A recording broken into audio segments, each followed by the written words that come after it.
आप सबको विदित है कि संयुक्त किसान मोर्चा बड़ी संख्या में पिछले 2 महीनों से दिल्ली के 3 बॉर्डर्स पे कई किसानों के साथ वहाँ पे बैठी है। 2 जनवरी को दिल्ली पुलिस को ज्ञात हुआ कि किसान रिपब्लिक रैली एक ट्रैक्टर की मार्च करने जा रही है और ये भी संयुक्त किसान मोर्चा ने आह्वान किया कि उनके सपोर्टर्स 26 जनवरी को दिल्ली में आकर के ट्रैक्टर रैली में पार्टिसिपेट करें। जैसे ही हमारे को इसकी जानकारी मिली, हम लोगों ने जो फार्मर्स के लीडर्स हैं उनसे संपर्क किया और उनके साथ विस्तार में बातचीत हुई। 5 राउंड की मीटिंग हुई और इसके साथ कई बार फ़ोन पे वार्तालाप भी किया गया। सबसे पहले तो उनसे कहा गया था कि ये 26 मार्च को देश जब रिपब्लिक डे परेड और सेलिब्रेशंस मना रही है तो उस समय ये ना करके उसके बाद में ट्रैक्टर मार्च करें, लेकिन उन्होंने इस बात से इनकार कर दिया। उसके बाद जब वो इंसिस्ट कर रहे थे तो हमने उनको सजेस्ट किया कि केएमपी कुंडली मानेसर पलवल जो पेरिफेरल है उस पे वो ट्रैक्टर मार्च निकाले। दिल्ली पुलिस ने उनको ये भी आश्वासन दिया कि उनकी सिक्योरिटी, ट्रैफिक मैनेजमेंट और मीडिया कवरेज में भी उनको सहयोग प्रदान करेगी। लेकिन इन सब के बावजूद भी उन्होंने दिल्ली में ही ट्रैक्टर मार्च निकालने की ठान ली। 5 राउंड की जो बैठक हुई, मीटिंग्स हुई, उसमें हमने अंत में उनको 3 रूट्स उनके साथ तय किया जो म्यूचुअली अग्रीड अपॉन रही। पहला जो सिंगू में जो फार्मर्स बैठे हैं उनके लिए आप तस्वीर में देख रहे होंगे, सिंगू से चल करके मुकरवा चौक से पहले जो संजय गांधी ट्रांसपोर्ट नगर की तरफ राइट टर्न रास्ता जाता है, उससे बवाना और कंझावड़ा होते हुए वापस औचिंडी बॉर्डर से बाहर निकल करके केएमपी से होते हुए वापस कुंडली और सिंगू ये तय हुआ। और ये कुल जो डिस्टेंस है ये 63 किलोमीटर का है। साथ में ये भी तय हुआ कि जो टीकरी में बैठे हुए हैं वे टीकरी से नांगलोई टी पॉइंट आए और नांगलोई टी पॉइंट से नजफगढ़ के रास्ता होते हुए ढांसा बॉर्डर से होते हुए वे फिर केएमपी पे जाकर के वापस टीकरी बॉर्डर पे आ जाए। ये कुल डिस्टेंस 74 किलोमीटर्स है। इसके बाद जो तीसरा रूट जो गाजीपुर में जो किसान बैठे हैं उनके लिए यह तय हुआ था कि वो गाजीपुर से अंदर आकर के रोड नंबर 56 से होते हुए अप्सरा बॉर्डर से बाहर चले जाएं और केएमपी पे जाकर के और वापस गाजीपुर पहुंच सकते हैं। ये कुल 46 किलोमीटर है।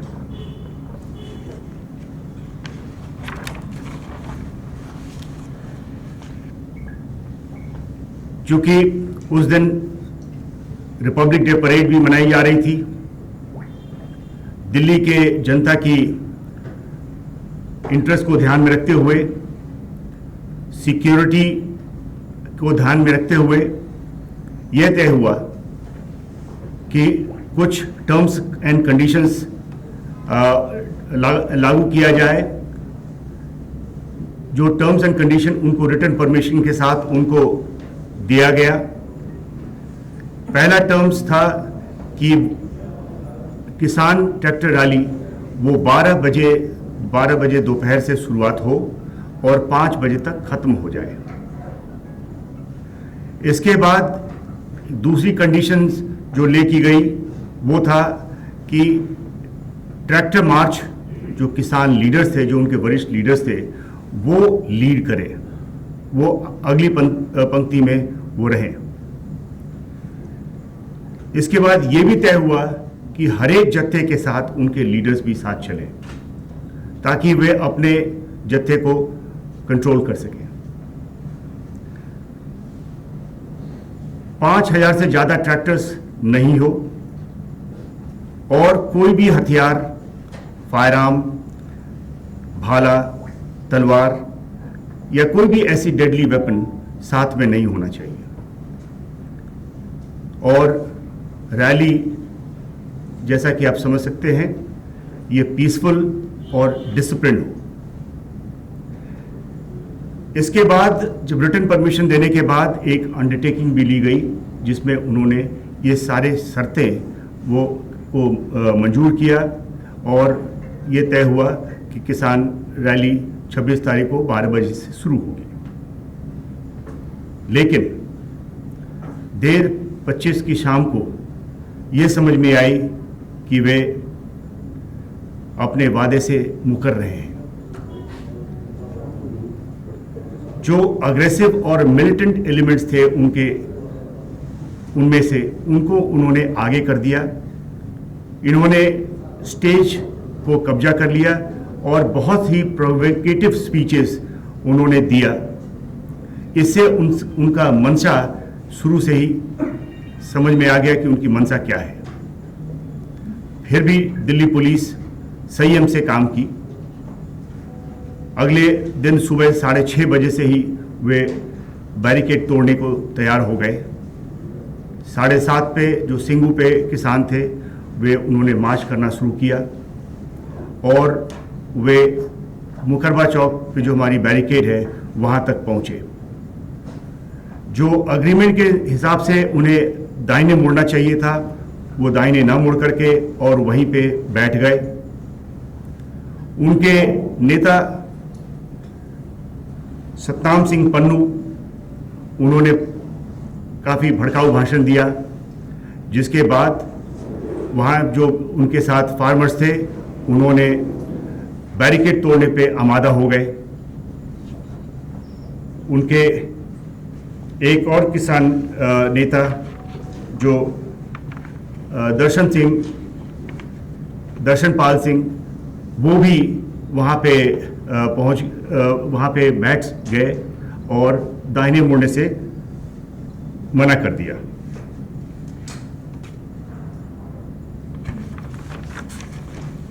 इसी तरीके से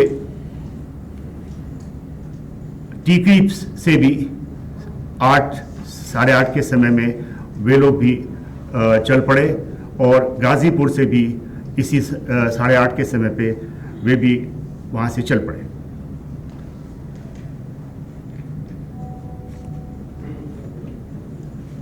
पुलिस के जो लॉफुल डायरेक्शन था कि वे अपने जो तय हुए समय है 12 बजे उस समय चले, क्योंकि जो ऑफिशियल प्रोग्राम था रिपब्लिक डे का वो करीब 12 बजे के समय समाप्त होना था। तो उनको कहा गया कि आप 12 बजे के जो तय हुआ समय है उसी के अनुसार से चलें, लेकिन वो उसको न माने और बैरिकेड तोड़ करके आगे निकल पड़े। जैसा कि मैंने कहा कि मुकरबा चौक के पास बैरिकेड पे पहुँचे और आगे जाने से मना किया और वहीं पे एक भाषणबाजी हुई सतनाम सिंह पन्नू द्वारा, जिसको आप अभी सुन सकते हैं।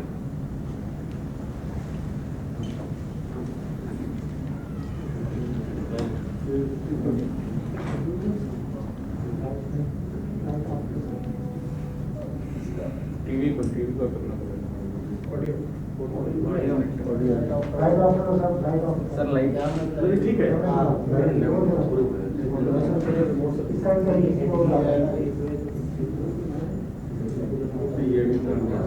ऑडियो खोलिए सर, ऑडियो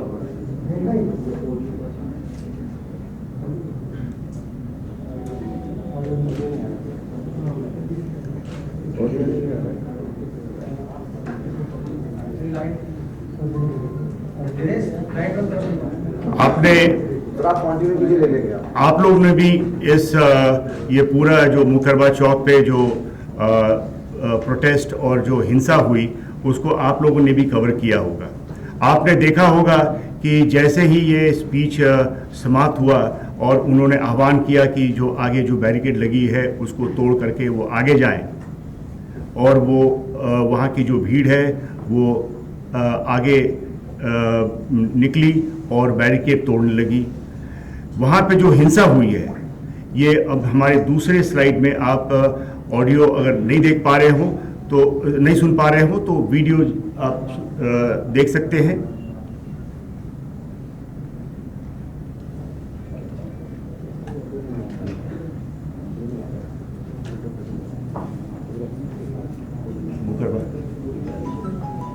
तो इस प्रकार से आपने ये जो उनके स्पीचेस के बाद वहाँ पे जो भीड़ है वो आगे की तरफ बढ़ी।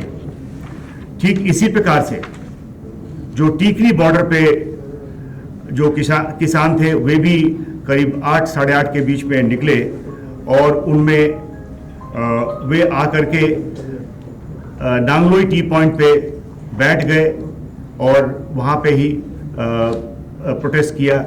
इसमें उनके नेता बूटा सिंह बुर्जविल वे भी और जो हरियाणा से जो फार्मर्स आए थे उनके साथ मिलकर के वहीं पे बैठ गए और आगे जाने से मना कर दिया और अंत में उन्होंने भी वायलेंस में इंडल्ज किया और बैरिकेड तोड़ी।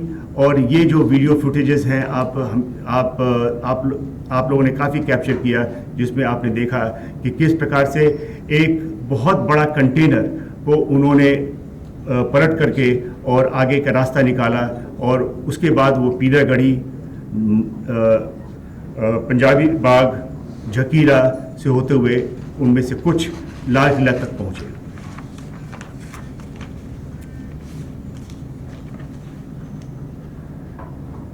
उसी प्रकार से गाजीपुर पे जो किसान थे उनमें से जो राकेश टिकायत के साथ जो किसान थे और भी उनके साथ और भी संगठनों के किसान वे भी इसी प्रकार से वायलेंस में इंडल्ज किया और वे आगे बढ़ कर के अक्षरधाम गए और जबकि बहुतों को वापस भेज दिया गया, कुछ लोगों ने बैरिकेड तोड़ करके वे भी लाल किले तक पहुंच गए। इन सब पुलिस एक्शन में पुलिस ने संयम बरता। पुलिस के पास सभी ऑप्शंस थे लेकिन पुलिस ने संयम का रास्ता चुना। पुलिस ने संयम का रास्ता इसलिए चुना कि हम जो जान माल की नुकसान नहीं चाहते थे, जो लॉस ऑफ लाइफ होना था उससे हम वो रास्ता न चुन करके हमने संयम का रास्ता लिया और ये हमारी और उनके बीच में अग्रीमेंट थी। हम जिम्मेवार रहे हैं और हम अपने बड़े जिम्मेवारी के साथ जो अग्रीमेंट के हिसाब से हम पीसफुल रैली करवाना चाहते थे। ये जो वायलेंस हुई है वो टर्म्स एंड कंडीशंस को फॉलो नहीं करने की वजह से सब हुई है। इन सब जो वायलेंस हुई है इनमें सभी किसान लीडर्स भी शामिल रहे हैं। कुल मिलाकर के 394 पुलिसकर्मी घायल हुए हैं। इनमें से कुछ अभी भी हॉस्पिटल्स में एडमिट हैं और जैसा हमें जानकारी है इसमें कुछ आईसीयू में भी हैं। इसमें प्रॉपर्टी डैमेज हुआ है पुलिस की 428 barricade, 8 tyre killers, 2 DFMD, 4 X ray machine, 4 steel gate, window glasses, grills वगैरह 30 पुलिस की गाड़ियां जिसमें 2 PCR वैन भी हैं और 1 पुलिस जिप्सी भी है, 6 कंटेनर्स जिसको इस्तेमाल किया गया था रास्ता रोकने के लिए और डंपर्स, ये सब सारे डैमेज हुए हैं। पुलिस ने इस दौरान जैसा कि मैंने कहा, बहुत ही रेस्ट्रेंट का इस्तेमाल किया है, संयम बरता है। इसमें हम लोगों ने टीयर गैस का इस्तेमाल किया क्राउड को कंट्रोल करने के लिए। इस दौरान कई पुलिसकर्मी, जैसा कि मैंने बताया, जख्मी भी हुए। सभी जो रास्तों से जो किसान लाल किले तक पहुंचे, वे रेड फोर्ट के जो रैम्पर्ट्स है वहां पहुंचकर वहां पे कई किसान संगठनों के झंडा फहराए और कुछ रिलीजियस झंडे भी फैलाए, जिसको पुलिस ने कब्जे में ली है और अभी हमारा ये केस प्रॉपर्टी है। मैं बताना चाहता हूं कि हम दिल्ली में गैर कानूनी तरीके से किए गए आंदोलन और उस दौरान हिंसा और पुरातत्व विभाग की संपत्ति, एक स्मारक लाल किले पर फहराया गया झंडा को बड़ी गंभीरता से ले रहे हैं। हिंसा करने वालों की वीडियो फुटेजेस हमारे पास है और उसकी विश्लेषण हो रही है।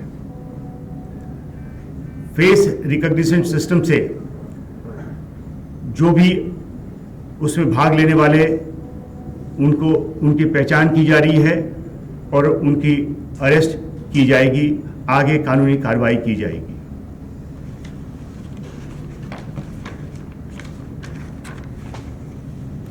अब तक दिल्ली पुलिस 25 से ज़्यादा क्रिमिनल केस रजिस्टर किया है और जैसा कि मैंने बताया है कि सीसीटीवी और वीडियो फुटेज से हम फेशियल रिकॉग्निशन सिस्टम से पहचान की जा रही है।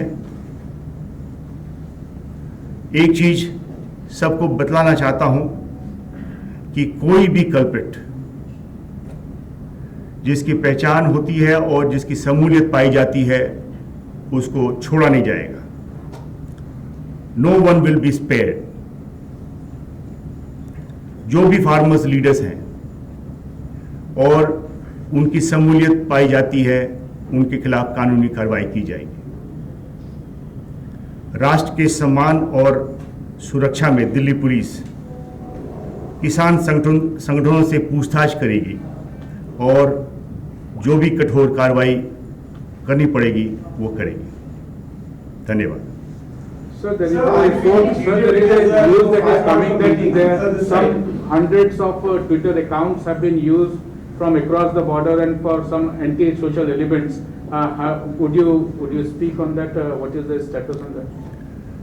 पिछले प्रेस कॉन्फ्रेंस जब की गई थी तो उसमें आपको बताया गया था कि करीब 308 ऐसे ट्विटर हैंडल्स जो क्रिएट किए गए हैं जो विदेशी लैंड से किए गए हैं, पाकिस्तान में किया गया है, जिससे बार बार उकसाया गया था कि ज़्यादा से ज़्यादा लोग आकर के और दिल्ली के बॉर्डर्स पे किसान ट्रैक्टर मार्च में भाग लें।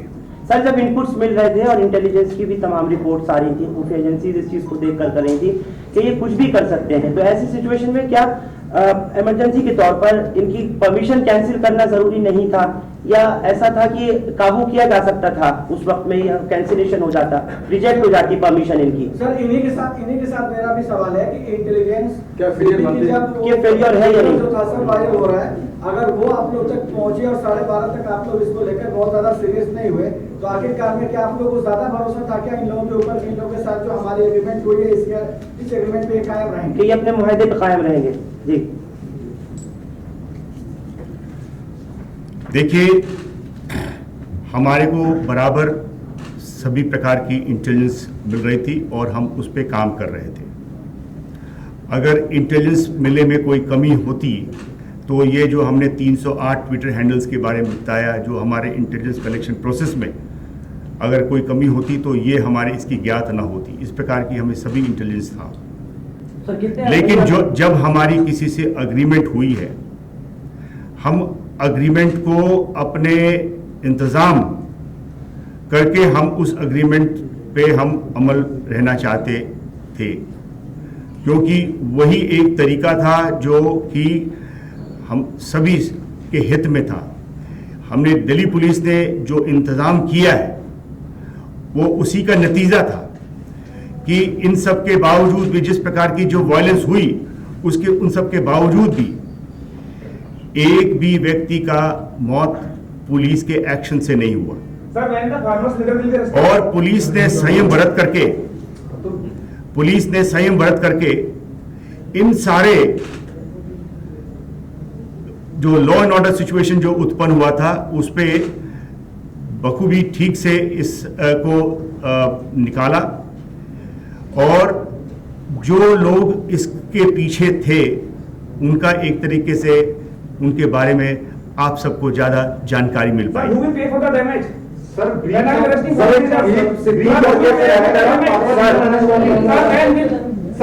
ऑफ ट्रस्ट हुआ है, क्या फार्मर्स लीडर अरेस्ट होंगे?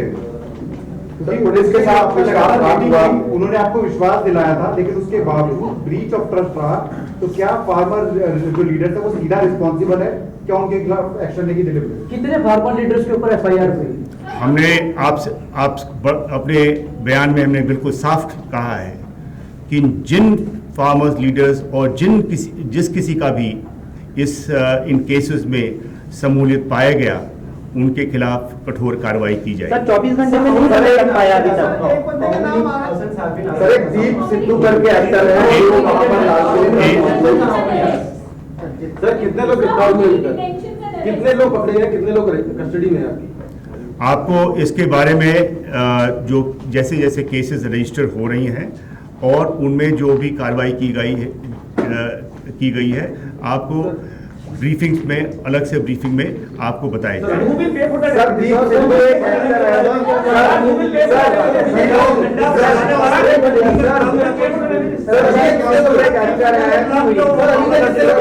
सर अभी तक कितने लोग अरेस्ट या डिटेन कितने लोग अभी तक कितने हुए? देखिए, ये हमारा जो अग्रीमेंट हुआ है इसमें किसानों के साथ हुआ है। किसान लीडर्स जिन्होंने हमारी एग्रीमेंट को न मान करके विश्वासघात किया है, और जो भी कानूनी कार्रवाई बनता है उनके खिलाफ किया जाएगा। सर क्या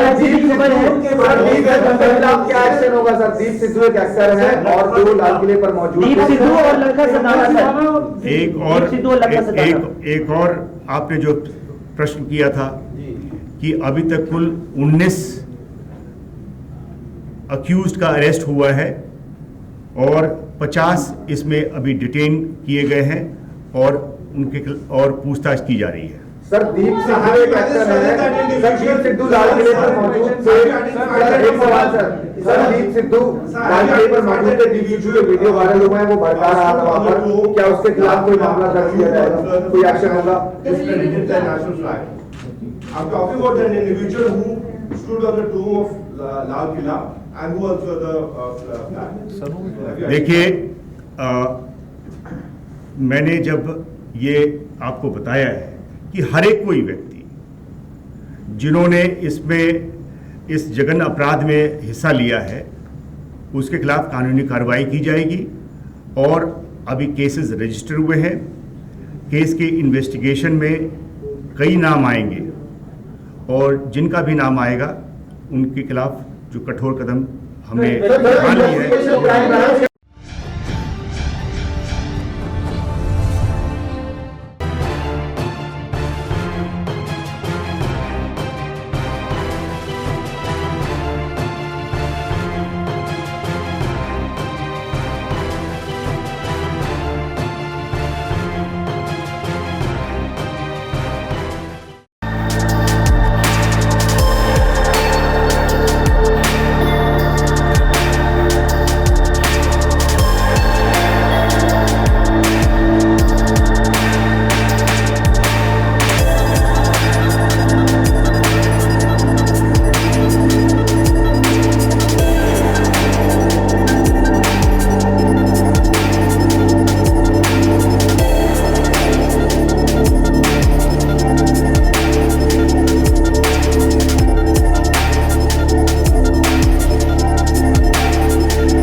Download Tarang online radio app from Google Play Store.